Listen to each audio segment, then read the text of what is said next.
এতিয়া অলপ পোষ্ট মাৰিলোঁ। মই আছোঁ ফাইটাৰৰ তলত। এইটো হ'ল ফাইটাৰৰ তলত আছোঁ মই। এইটো হ'ল ফাইটাৰ ইণ্ডিয়ান এয়াৰফ'ৰ্চ। এইটো ইণ্ডিয়ান এয়াৰফ'ৰ্চ। আৰু এইটো চাওক, এইফালে আছে কি আছে, এইফালে আৰু বহুত কিবা কিবি মই দেখাই আছোঁ।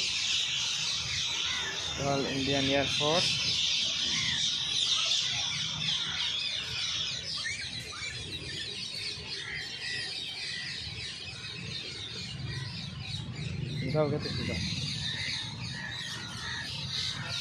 এইটো হ'ল টেংকাৰ।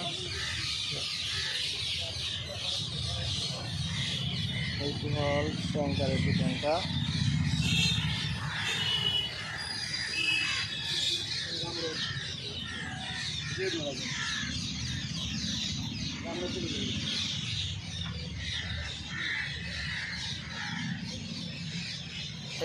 এইটো হ'ল টেংকাৰ। এইটো আৰু এদিন আৰু বহুত কিবা কিবি আছে আৰু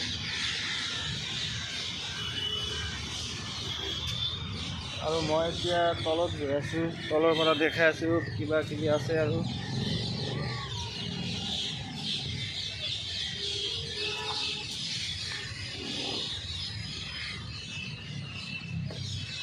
কোনোবাই যদি আহিব বিচাৰে তেনেহ'লে আহিব পাৰে। বহুত ধুনীয়া এখন ঠাই, বহুত ভাল লাগে এখন ঠাই এখন।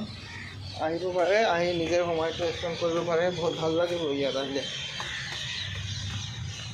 এইখন চাওক,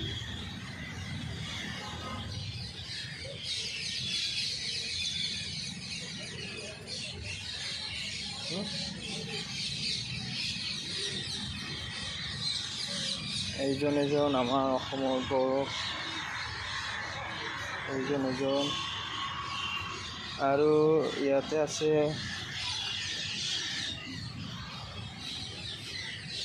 এইজন আৰু বহুত কেইজন আছে।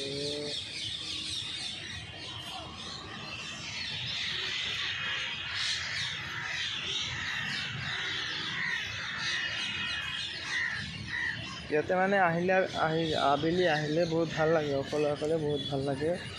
এইখিনি চাওক, ৰাতি হৈছে সেইকাৰণে মানে কেমেৰাটো ইমান ক্লিয়াৰ হোৱা নাই। মনোমুগ্ধ এখন ঠাই। এইটো হ'ল পুখুৰী, সেইকাৰণে বহুত ডাঙৰ পুখুৰী, সেইকাৰণে ইয়াৰ নামটো হৈছে দীঘলী পুখুৰী হয়তো চাগে।